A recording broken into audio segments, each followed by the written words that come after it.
So yesterday I went to the pre-release for Outlaws of Thunder Junction. I wanted to kind of give you my thoughts on the experience of the pre-release, go over some of the cards that I played in my deck and the limited environment in general, and also we're going to open up some of these prize packs right here. So seeing as I got these prize packs, it went pretty well. I managed to 3-0 this event. You can see I played blue-white here. I don't feel like I really opened anything particularly exciting or like big and splashy in my pool, but basically what I did was I opened up all my packs, I separated all the cards by color, and then I just chose the pile which was biggest and said I'm going to play that color. So it was blue, so I played blue, and then I found I had some good white cards as well, so I played blue-white. And typically with blue-white, you'll see that in most sets, the archetype for that tends to be flyers and sometimes flash, and that's exactly what this was. This was like flash flyers, and it worked quite well. So I'll start off by looking at the creatures here in the 2-drops. There's this, one of the rares that I played here, Archmage's Newt. It's a pretty cool card. I probably don't really see it doing too much in Constructed, but it's cool for limited. So it's a bear. It's a 2/2 for 2, even though it's a salamander mount. It's still a bear. There's a lot of words on it, but basically when it does combat damage to a player, an instant or sorcery in your graveyard gets flashback until end of turn. And then if this is saddled, the flashback cost is 0. That's kind of a hard ask on a 2/2 for 2 because, you know, you need this to connect, and then also you need something in your graveyard that needs to be relevant for you to cast. You've got to have the mana to spend the flashback cost unless this is saddled, so it's kind of hard to make this work. I did manage to do it once, but basically all I did was use it to recast a 1 mana instant, which lets me draw a card. But it did something anyway, so, you know, it's a bear with upside, so I'm playing it. There's this guy. This is just a tapper. You know, tappers are pretty great and limited. It taps on non-mount. This one right here, the Spring Splasher, this is probably the least exciting card in the deck, I would say. It's okay, but it's a 2/1 for 2 that doesn't do anything unless it attacks, so, you know, it's not the worst, but I would probably play many cards over this. This one, though, Prairie Dog. This is a very cool card, 2/2 for 2 with lifelink that, like with the blue-white archetype, you're playing stuff with flash, and then also a lot of cards have the plot ability, so it's very easy to let this just grow every turn, and then with your mana you can make it grow even more by putting extra counters on it. So I think Prairie Dog is very good. And then there was this Outlaw Medic. It's just a, you know, a 1/3 for 2 with lifelink.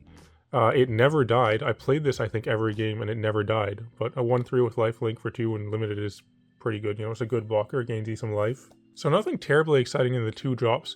The 3-drops, though, this card excites me, and it's just a common. But holy cow, I mean, this is a common. This is insane at a common. It's a 2, you know, it's just a Windrake, right? A 2/2 flyer for 3. However, it also has flash, and it also gains you life, and it also scries you 1. Like, come on. But yeah, at common, this card is insane in limited just because you're going to see it so frequently. This one was actually pretty good, the Sterling Hound. You know, so just a 3/2 for 3, but you can play it in any deck, and Surveilling 2 is quite good. This did set up some draws for me, so I actually like this one. We've got this Vengeful Townsfolk. This one, it was a 3/3 for 3. It never grew. It can grow when your things die, but it didn't for me. I just played it as a 3/3 for 3. Geyser Drake. This is kind of similar to the Holy Cow in that you can just look at how these things are power creeping out things like Windrake, where Windrake is just a 2/2 flyer for 3. That's all it does. However, now this one, it's a 2/3 flyer for 3, and it makes your spells cost 1 less when it's not your turn. So, you know, I guess just the days of something like Windrake being decent for limited they're kind of leaving us, as we can see. But yeah, these things they're working on the power creep there. Outlaw Stitcher here it's an interesting card. I played this several times, and a lot of the time, like, I would want to just use my mana on turn 4 to play it on turn 4, but the upside for this is pretty big if you can set it up. It just requires kind of a lot of setup, because the plot cost is higher than the regular cost, but when it comes into play, it just makes a 2/2 zombie, but then you put 2 +1/+1 counters on it for each spell you've cast other than the first this turn, so like, the idea is you could play this as a 1/4 for 4 that comes with a 2/2 zombie, or you could pay 5 and plot it and play it, you know, the next turn as well as another spell, and you could get a 4/4 zombie, or maybe like a 6/6 zombie.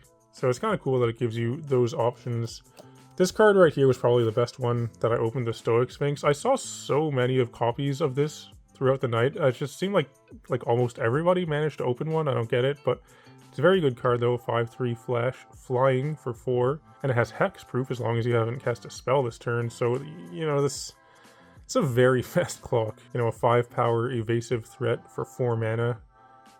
It does quite a lot, and yeah, in limited this card is very good. Got a couple of other big flyers as well, though. There's one of this Djinn of Fool's Falls, just, you know, a 4/3 flying for 5, or maybe for 4 if you plot it. This Peerless Rope Master. This one it's all right, you know, it's a 4/4 for 5, and then you can bounce something. I feel like so a lot of the cards in this set, they seem like they're really power crept up. This is one that seems like a little bit powered down almost to me, because I feel like I've seen cards like this in the past that do this, except the creature doesn't have to be tapped. Or maybe I haven't seen that exact card and I'm just imagining it, but I'm a little bit surprised to see this need to have the tapped requirement on it. But regardless, you know, it's a fine card for limited. Then a Marauding Sphinx here. This one is very good at uncommon. You know, it's another one of your big 5 mana flyers, but also just the ability to surveil 2 whenever you commit a crime is very relevant, because it's very easy to commit crimes in this set. Also, there's repeatable things. Like, one thing I did was use the Sterling Keykeeper to just tap something down every turn and surveil 2 every turn.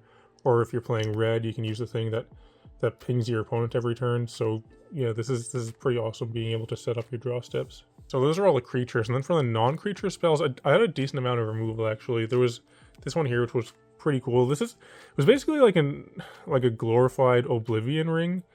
Like, it did have the ability to make my creature a copy of the thing that it's exiling, but that was never really that relevant. But I could see situations where it definitely could be relevant, so I imagine there is a reason that it's a mythic, because it does more than just be an Oblivion Ring. But yeah, it was good.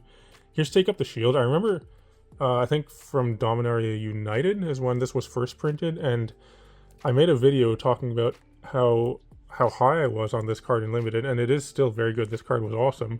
I think back then I picked this as my #1 common to play in limited from that set. That might have been a bit over ambitious, but yeah, this card is still really good, and it did a lot of work. See the secrets here. It's basically like a divination that's sometimes better, but that's good enough in limited.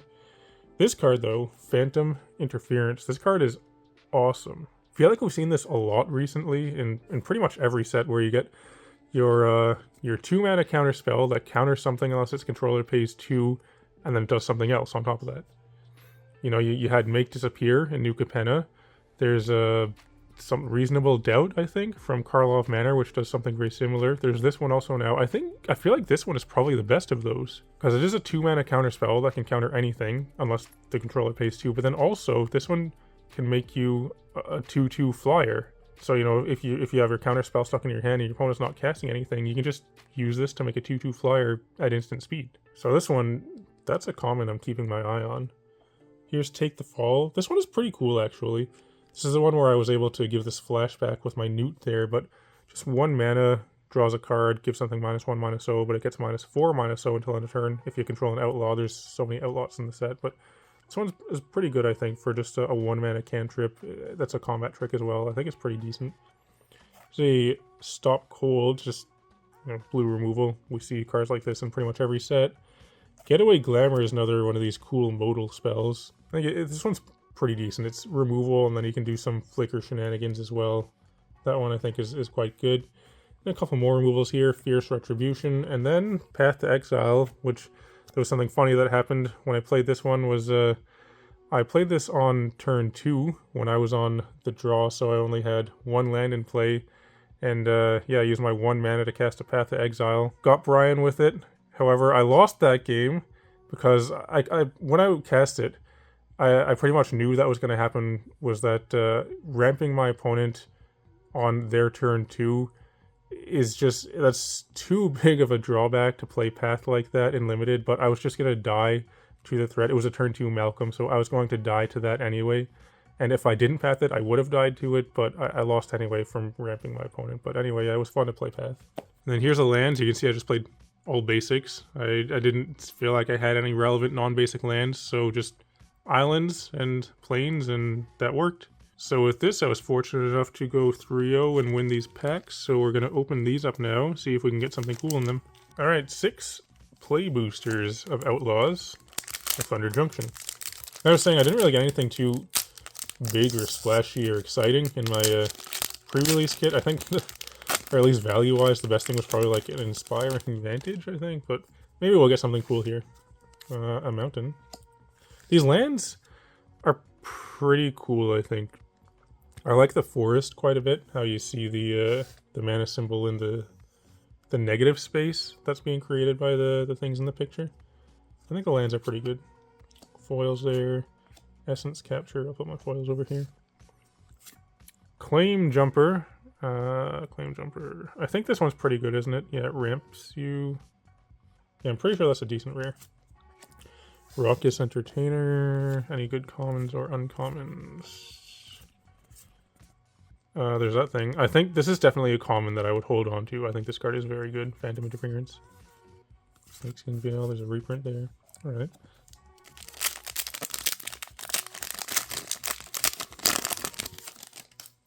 There's a cool construct. A regular mountain. Humiliate.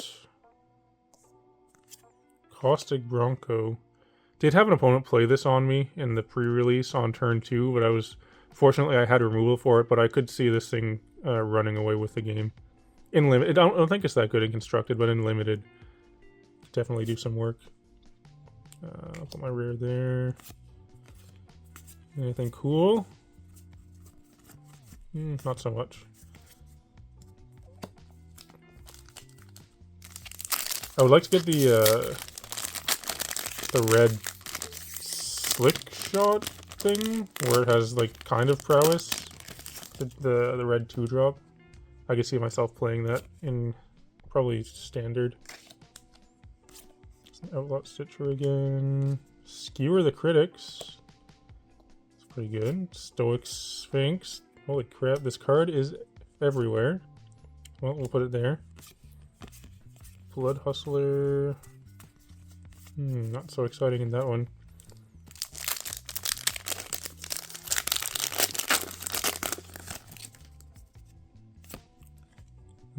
I feel like my I don't know what I'm doing with my piles here. Couple of foils, Heartless Pillage, alright. Kellen joins up, not Kellen. What does that do? It does something, okay. Emergent Haunting. The Coyote is cool, and the Roadrunner. I think those are both constructed playable. Actually, seems like there's kind of a glut of red 2-drops which are playable and constructed.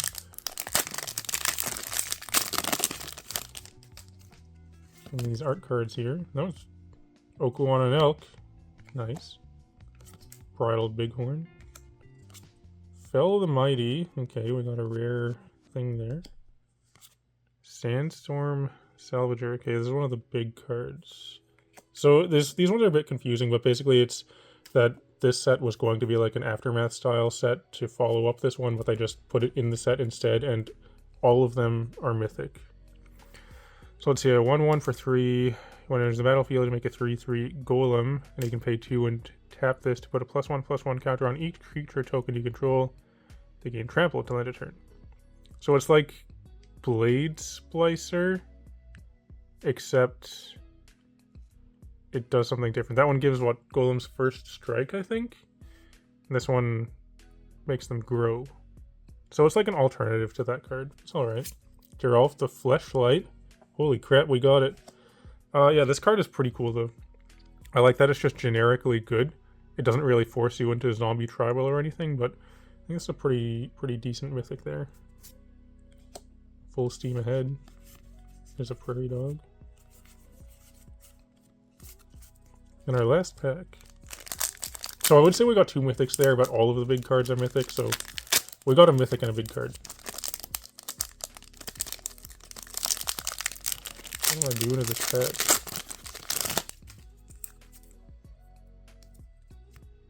Treasure. Abraded Bluffs. Mage Main Wizard. Terminal Agony, and a rare, is a 3 steps ahead. What does this do? 1 mana. For 3 mana, you can counter a spell, or for 4 mana, you can make a token that's a copy of an artifact of creature control, or for 3 mana, you can draw 2 and discard 1. That seems good to me. You know, there's lots of options. You can do all 3 if you want. It's probably a good card. There's a Roadrunner. And some stuff there. That seems alright to me. Like nothing, once again, nothing huge, but got some cool stuff. I think that one's probably the best card. Giralf is pretty cool too as well. So that's what we got in our prize packs. I haven't really done any discussion on this set, but I did order some pre-release kits to open up.